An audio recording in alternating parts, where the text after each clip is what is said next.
Olá pessoal, tudo bem? Na aula de hoje nós vamos estudar a homeostase hidroeletrolítica, bem como outras funções dos nossos rins, rim direito e o rim esquerdo.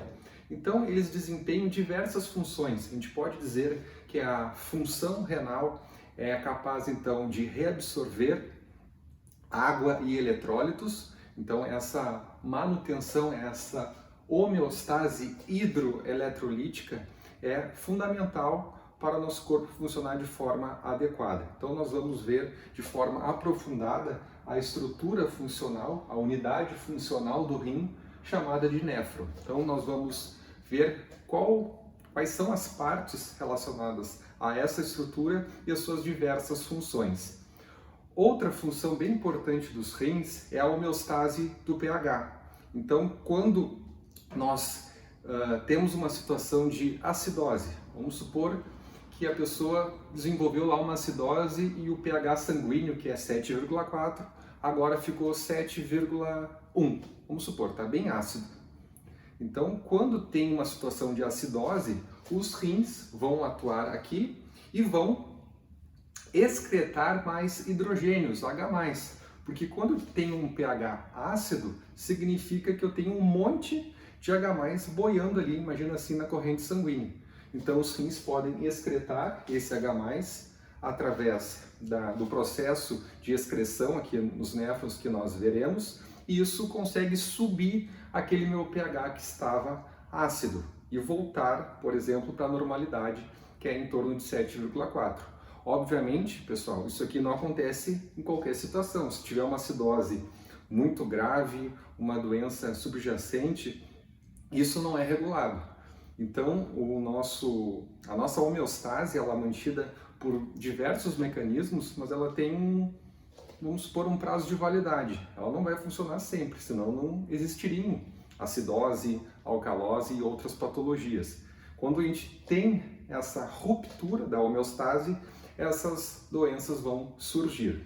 Bom, outra função importante dos rins é a regulação da pressão arterial, diretamente pela volemia, ou seja, a volemia é a quantidade de líquidos que nós temos dentro da corrente sanguínea.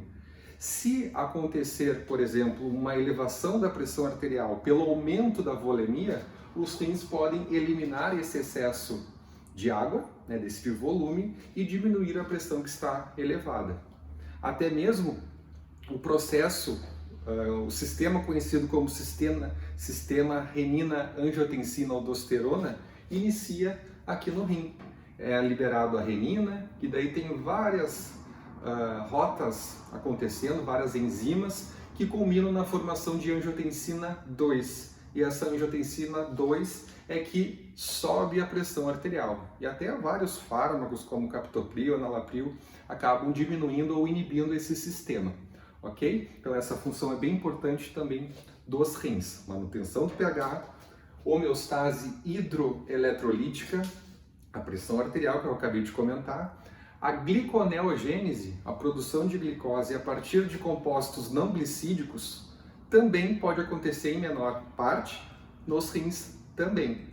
Quem faz essa rota no jejum é principalmente o fígado, mas no jejum mais prolongado, cerca de 10%, os rins vão assumir esse papel da gliconeogênese juntamente com o fígado, ok? Então é uma função importante que nós devemos conhecer.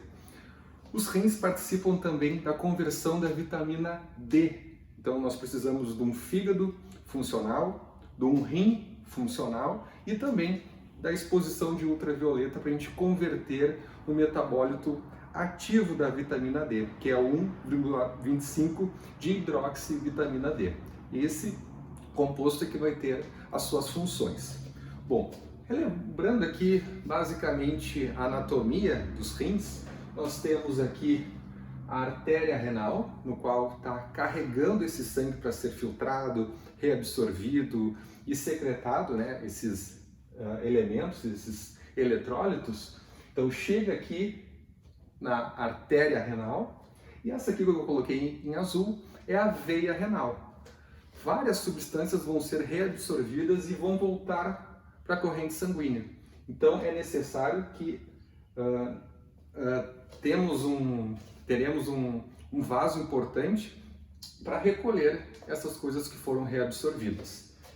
Aqui em amarelo eu coloquei a pelve renal, ou seja, a pelve renal é que vai pegar esse filtrado que foi originado a partir dessa reabsorção, secreção de substâncias e vai levar então até os ureteres em direção à bexiga, onde é armazenado a urina, depois para a uretra e para o meio externo. Então essa região aqui, ó, deixa eu pegar o meu giz, aqui ó, que pega a artéria renal, pelve renal e a veia renal é chamado de hilo renal. Hilo aqui ó, hilo renal. Então essa região é chamada de hilo renal. Nós temos aqui uma parte superficial, ó, essa parte aqui mais externa, que é chamada córtex renal. E essa parte mais central aqui, de forma geral, eu chamo de medula renal. Notem que tem uma organização, essa parte aqui que eu destaquei para vocês é chamada de pirâmide renal. E esses espaços entre as pirâmides, aqui ó, eu chamo de coluna renal, ok? Aqui eu coloquei, de forma geral, nós temos a papila renal, nós temos os cálices menores e maiores, que vão servir como se fosse um funil, onde essa urina recém-produzida vai desembocar aqui na pelve renal e seguir aquele caminho para o meio externo, para a eliminação dessas substâncias que foram filtradas, reabsorvidas e secretadas pelos rins, beleza? Então, é importante a gente entender agora a estrutura funcional do rim, que é chamada de néfron, que é uma unidade composta então por várias células, que tem células desde lá no córtex renal até a parte da medula renal. Então, a unidade funcional do rim é uma estrutura bem grande.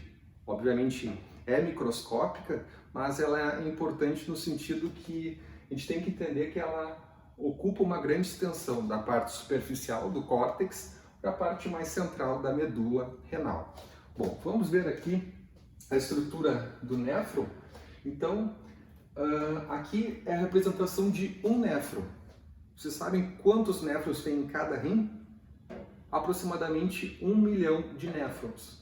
Então, toda essa região aqui está repleta dessas estruturas microscópicas, porém compostas por várias células que vão desempenhar essas funções dos rins, que é filtração, reabsorção e secreção.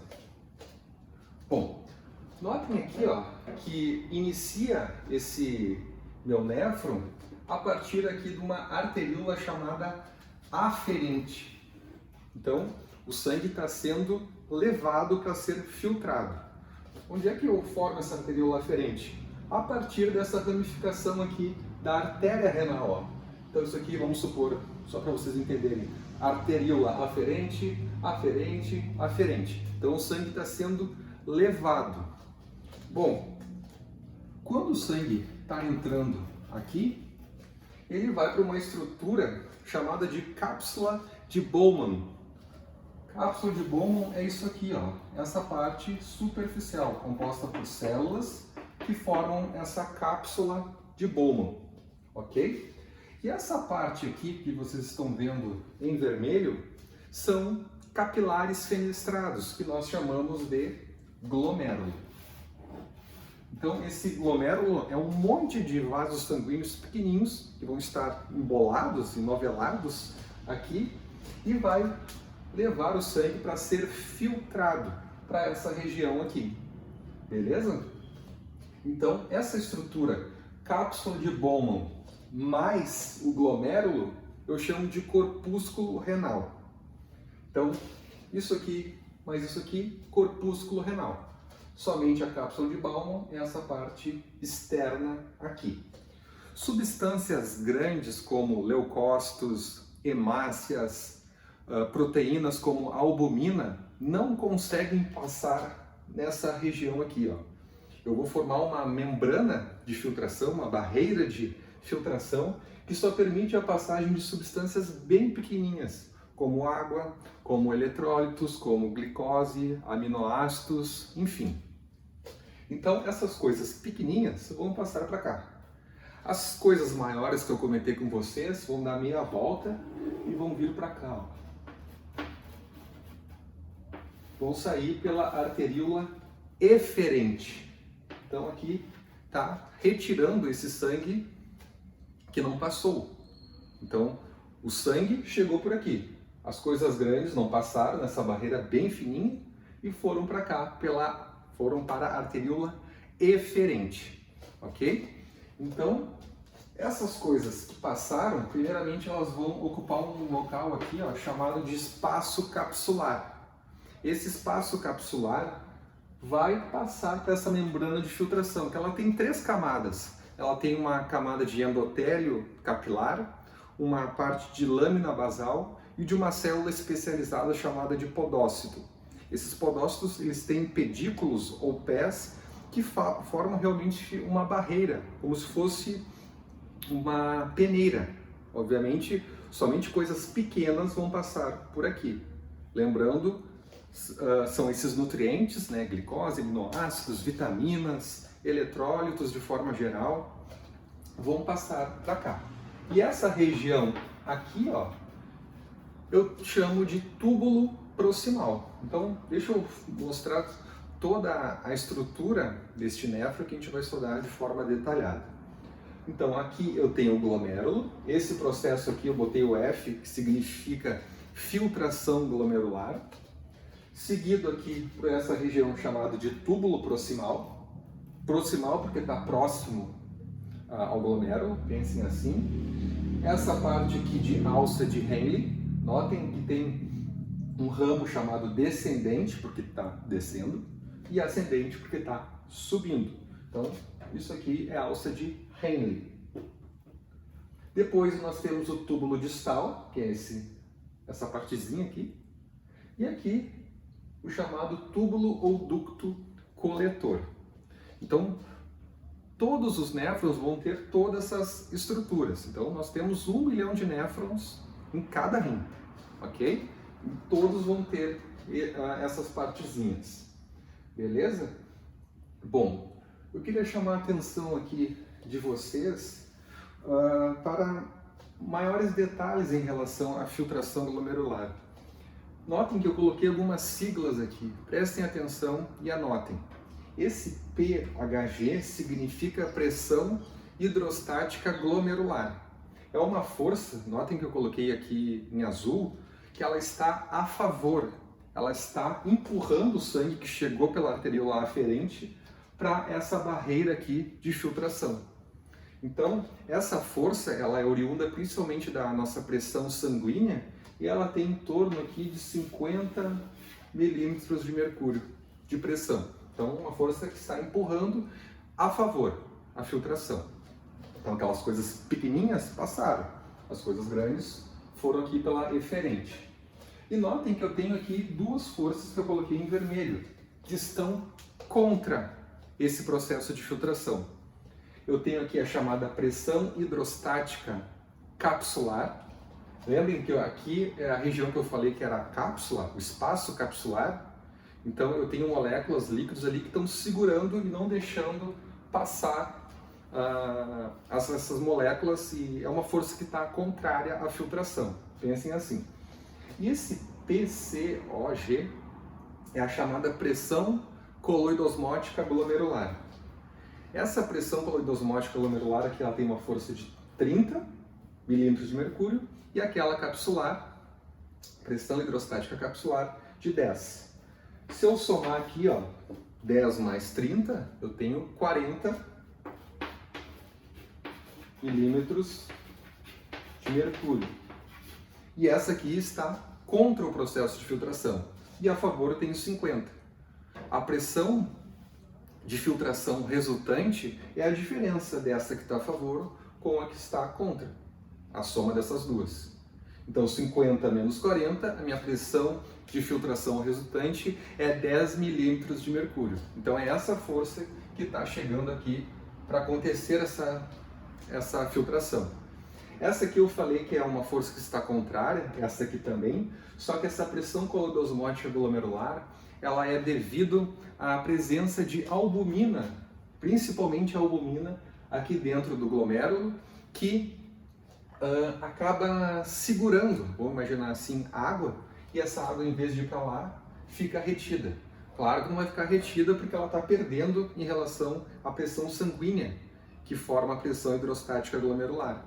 Então aqui é importante te considerar o fator que mantém esse 30 milímetros de mercúrio, que é a presença de proteínas no plasma, e essa pressão hidrostática capsular, que é a força oriunda nesse espaço aqui, chamado espaço capsular, ok?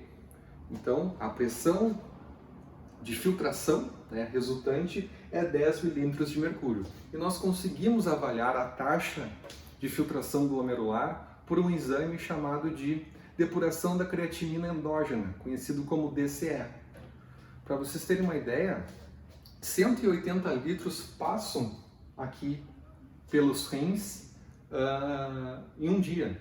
É muita coisa, porque se a gente pensar em um minuto, a taxa de filtração glomerular é em torno de 125 ml por minuto. Então, se nós considerarmos 125 vezes 60, 60 minutos que tem uma hora, o resultado multiplicar por 24 dá 180 mil ml, que é 180 litros. Então, 99% desse volume, né, que fica indo e voltando na circulação, é reabsorvido. E somente 1%, em torno de mais ou menos 2 litros, é o que a gente urina por dia. Em média, obviamente tem fatores que interferem nisso aí, ok? Então não significa que nós temos 180 litros, significa que passam 180 litros num período de um dia. Porque a quantidade de sangue médio que nós temos dentro da circulação é em torno de 5 litros, ok? Bom, então vocês já viram aqui que eu tenho uma pressão de filtração resultante oriundas dessas forças aqui. Essa que está a favor com duas contas. E daí foi filtrado, passou aquelas coisas pequenininhas e aqui nós temos no túbulo proximal uma grande quantidade de substâncias que vão ser reabsorvidas. Então, sempre quando eu colocar aqui um R, ou eu risquei ali, um R, significa reabsorção. Então, as coisas que passaram para cá, ó, aminoácidos, glicose, vitamina, sódio, potássio, cloreto, bicarbonato, água, numa grande porcentagem, notem aqui 65%, elas vão em direção a esses capilares. Notem aqui que eu tenho capilares em volta de todo o néfron. Esses capilares são chamados de capilares peritubulares. Olha só. E é para cá que essas substâncias vão. Então elas acabam voltando aqui a partir desses capilares tubulares e desembocam aqui na veia renal e voltam para a circulação. Então, quando eu falo reabsorção, você tem que imaginar isso. Eu estou tirando essas substâncias aqui que estão formando o filtrado e estou reabsorvendo. Então, eles voltam para a corrente sanguínea. Isso é muito importante a gente entender. Então, nesse túbulo proximal, olha tudo que é reabsorvido.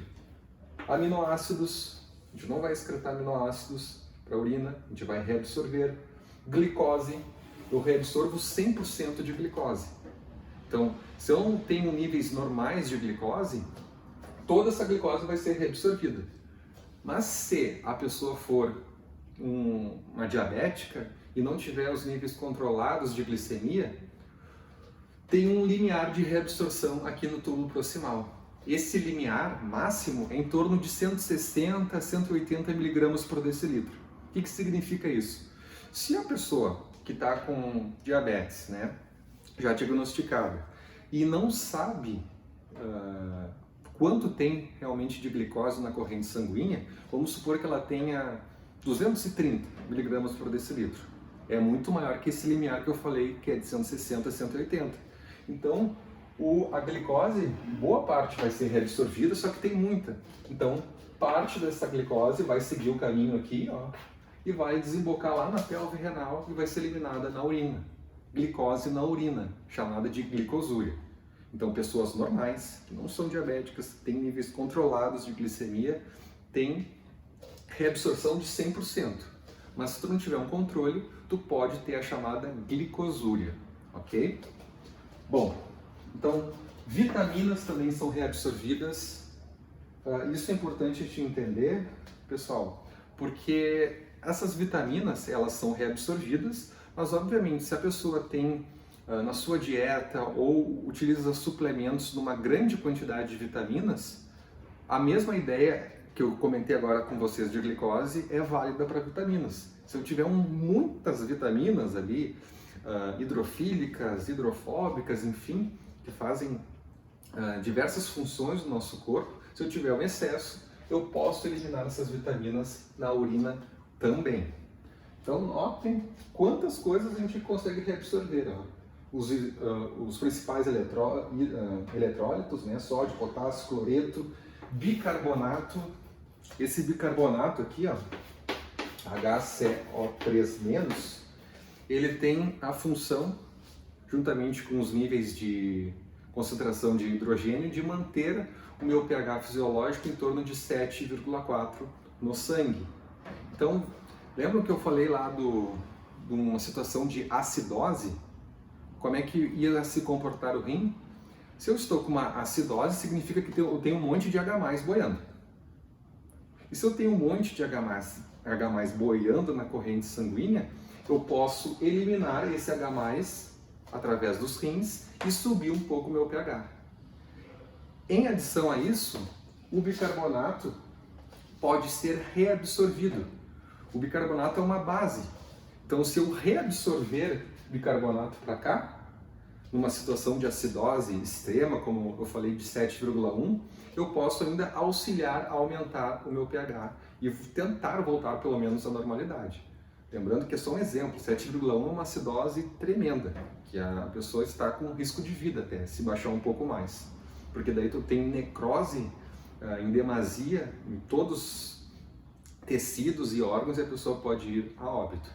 Então a nossa faixa de pH sanguíneo é muito estreita, ela varia ali de 7,35 a 7,45.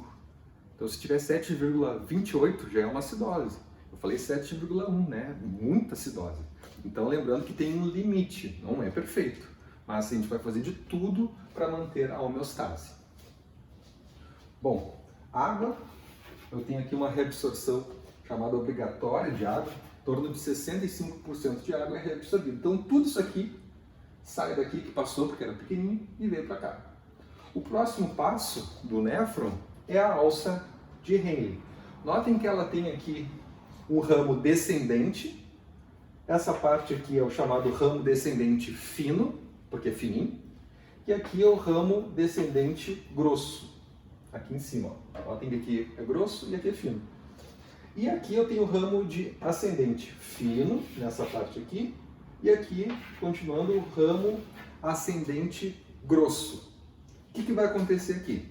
Nesse ramo descendente fino, eu tenho reabsorção de água.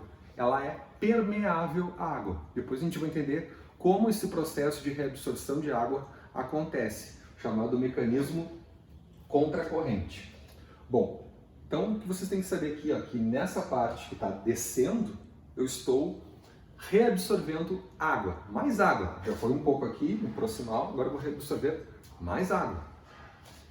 E esse ramo ascendente grosso, ele é impermeável à água. A água não é reabsorvida aqui. Porém, eu consigo ter uma permeabilidade ao cloreto de sódio. Notem aqui o NaCl. Então esse NaCl, ele vai em direção aos capilares peritubulares, ok? Esse mecanismo contracorrente funciona da seguinte forma. Notem que esses números aqui é osmolaridade, ou seja, ela vai ficando mais concentrada quando chega aqui embaixo, ó. Por que vai ficando mais concentrado? Eu não estou tirando água. Se eu estou tirando água de uma solução, ela fica mais concentrada. É por isso que vai aumentando aqui em azul, ok? E aqui, como é permeável ao cloreto de sódio, esse NaCl vem aqui para os capilares peritubulares. Notem aqui que está diminuindo esses números. Por quê? Porque eu estou tirando o soluto, que é o NaCl. O NaCl está vindo para cá.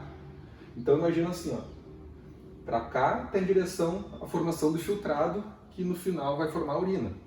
Aqui eu tenho as coisas que foram reabsorvidas, os capilares peritubulares. Notem que elas estão em direções opostas, estão indo para cá, e aqui nos capilares peritubulares estão vindo para cá. Ó. Beleza, aqui tem um monte de NaCl, tá? Que veio daqui, ó. NaCl. Aqui, tá vindo para cá, vou botar uma flechinha, tá vindo para cá e chegou aqui. O que vai acontecer aqui? Esse é o chamado mecanismo contracorrente, que eu estou explicando para vocês. Quando chega aqui, eu tenho uma alta concentração de soluto, um monte de NaCl, e ele acaba puxando água, já que é permeável, esse ramo descendente, por um efeito osmótico. Então a água é reabsorvida para cá, e o NaCl que estava aqui volta para cá.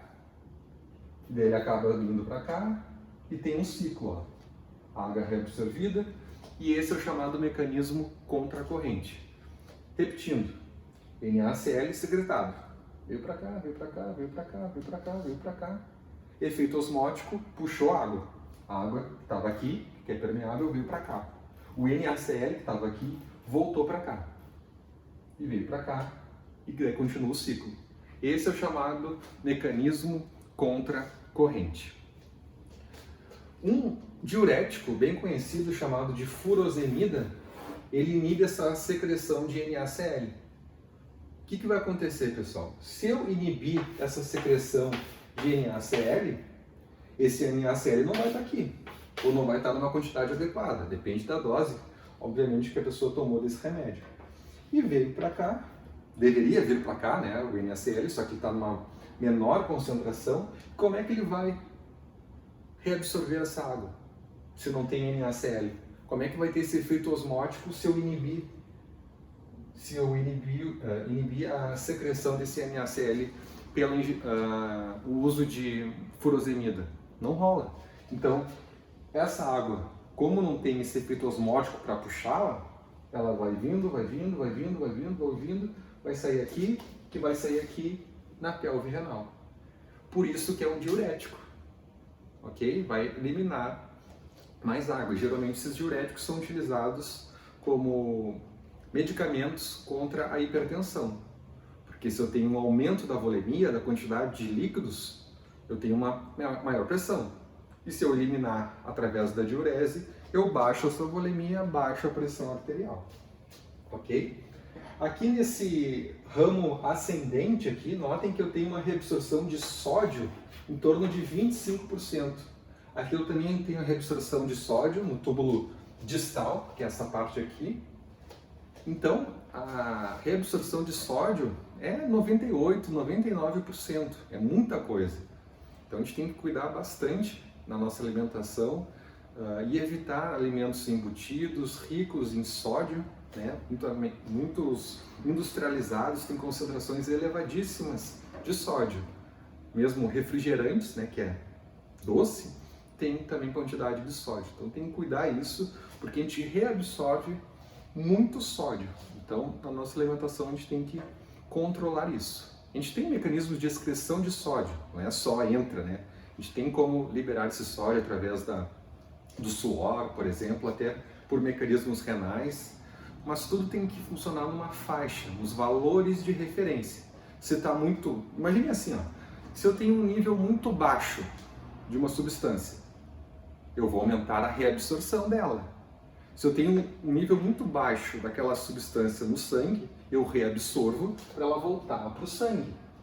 Se eu tenho níveis muito altos daquela substância, eu vou aumentar a sua excreção para sair na urina. A ideia é essa, tá? Por isso que é fundamental a gente entender que é a homeostase hidroeletrolítica, de água e desses eletrólitos aí. Bom, eu não falei até agora, mas eu vou comentar com vocês a outra função primordial dos rins. Eu comentei da filtração glomerular, falei da reabsorção, Falei, expliquei aqui do mecanismo contracorrente e notem que eu tenho um S. O que é esse tal de S? Secreção.